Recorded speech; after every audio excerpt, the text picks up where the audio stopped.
Maya Evans balanced a tray of steaming plates as she wove through the crowded dining room of Aurora's Bistro, the air thick with the scent of truffle oil and expensive wine. At 28, her wiry frame moved with practiced grace, her black ponytail bouncing with each step of her worn sneakers. Just another night in Chicago's most exclusive restaurant. The clientele, business moguls, influencers, and the city's elite chatted over $200 steaks, their laughter drowning out the clink of her tray. To them, Maya was a shadow, a pair of hands delivering food, not worth a second glance. Victor Langston, the manager, made sure she felt it. "Faster, Evans," he barked from the bar. His sharp suit a stark contrast to her faded uniform. He'd pocketed her tips again tonight. She'd seen him slip the cash into his jacket with a smirk. Maya bit her lip, swallowing the insult as she set plates before a table of laughing suits. This was her life. 12-hour shifts, $12 an hour, and a boss who treated her like dirt.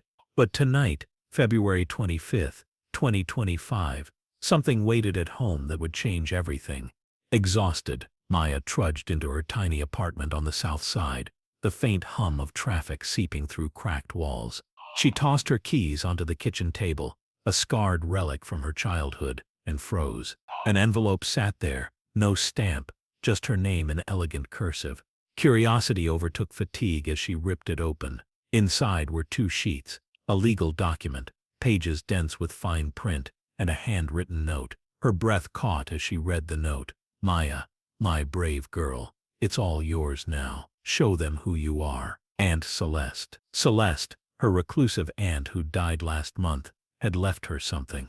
The document was a will, naming Maya sole heir to Aurora's culinary holdings, the parent company of Aurora's Bistro and its dozen sister restaurants. Her hands shook as she traced the words, "full ownership." This wasn't a dream.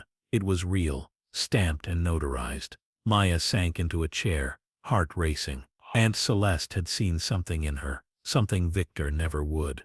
Sleep didn't come that night. Maya sat in the dark, the will glowing under the weak kitchen light, memories of Aunt Celeste flickering like old film reels. Celeste had been a mystery, a tall, elegant woman who'd visit Maya's family in secret, bringing gifts and stories of a life beyond their struggling neighborhood. "You're tougher than you know," she'd say, ruffling Maya's hair. Maya knew Celeste owned businesses, but not this, not a culinary empire. As a teen, Maya had waitressed at a diner Celeste frequented, learning the trade under her aunt's quiet guidance. But Celeste had kept her success hidden, even from family, testing Maya's grit through years of silence. Now, with the will in hand, Maya understood.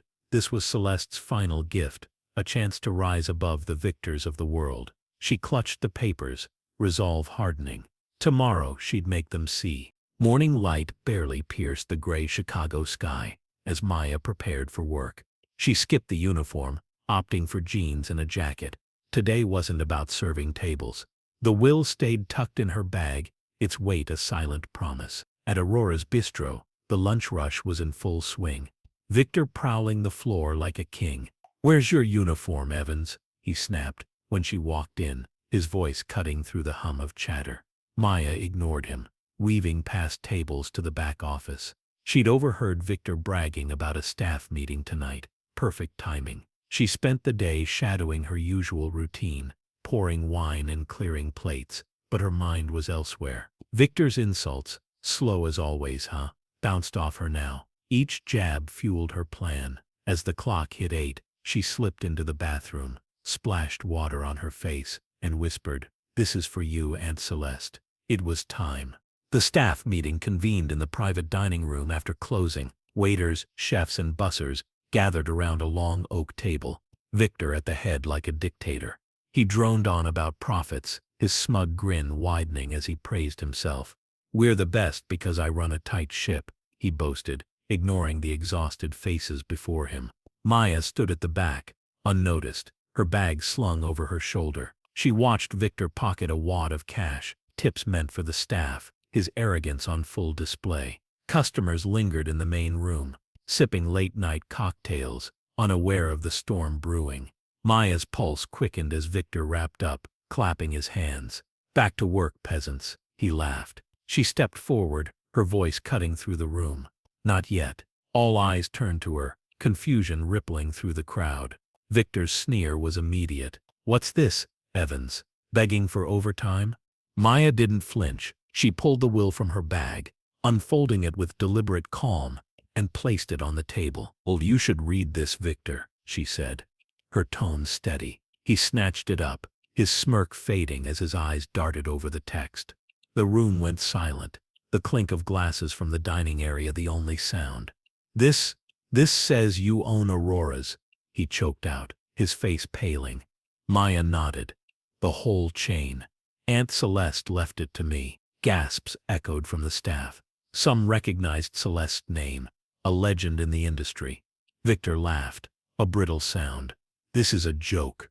You're a waitress. Maya crossed her arms. Was a waitress. Now I'm your boss.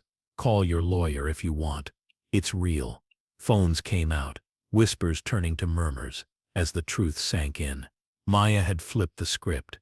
Chaos erupted as Victor's bravado crumbled. This is fraud, he shouted, slamming the will down, but Maya didn't budge. Check the notary, she said coolly. A sous chef bolted to fetch the restaurant's lawyer, a wiry man named Paul, who arrived in minutes sweating through his suit. He scanned the document, then nodded grimly. It's legitimate. Miss Evans owns everything. Victor's jaw dropped, the staff staring in disbelief. Maya stepped to the table's head, her voice rising. Victor Langston, you're fired. Get out, he sputtered, red-faced, but she cut him off. You stole from us. Tips, dignity, everything. No more. The staff cheered, some filming, as Victor grabbed his coat and stormed toward the door. You'll regret this, he yelled. But Maya just smiled. She'd waited years for this moment. With Victor gone, Maya turned to the staff, adrenaline pumping. This place is ours now, she said. No more stolen tips, no more disrespect. She outlined her vision, fair wages, a voice for workers, a menu that honored Celeste's recipes. The chefs nodded, waiters clapped, a new energy filling the room. Customers peeked in, drawn by the commotion, and Maya let them stay. Watch history, she told them, handing Paul the will to secure her claim. By midnight, the news hit Twitter. Clips of Victor's exit tagged #Waitress. Queen went viral. Maya stayed late, sketching plans on napkins, affordable specials, community nights. The staff rallied around her, a team reborn. She wasn't just their boss, she was their champion. Days later, Aurora's Bistro buzzed with change. Maya fired 2 more managers tied to Victor's schemes, replacing them with loyal waiters she'd trained. She hung a photo of Aunt Celeste behind the bar, a reminder of her legacy. Customers flooded in, drawn by the story, and Maya greeted them with a smile. No longer a shadow. She rolled out Celeste's recipes, spicy shrimp gumbo, cornbread fit for royalty, dishes Victor had mocked as too common. They sold out in hours. Twitter exploded with praise. #Aurora Reborn, trending as foodies posted reviews. Reporters camped outside, but Maya kept it simple. This is for everyone who's been overlooked. The chain's other locations followed suit, a revolution spreading under her watch. Weeks later, Maya stood by the bistro's window, the Chicago skyline glittering beyond. The restaurant hummed with life, diverse staff, laughing, customers savoring meals, a warmth Victor never allowed. She'd honored Celeste's wish, turning Aurora's into a beacon of fairness. Waitress had bouled the DCLA and Broti, beacon of fairness. Waitress had bouled the Nedio boule. Victor had called, begging for his job. Apparently he'd been blacklisted after the viral video. But Maya hung up. She didn't need him. The empire was hers now, built on years of grit and a single powerful truth. As she traced Celeste's name on the photo frame, Maya smiled. From a waitress scraping by to the Queen of Aurora's, she'd shown them all who she was, and they'd never forget.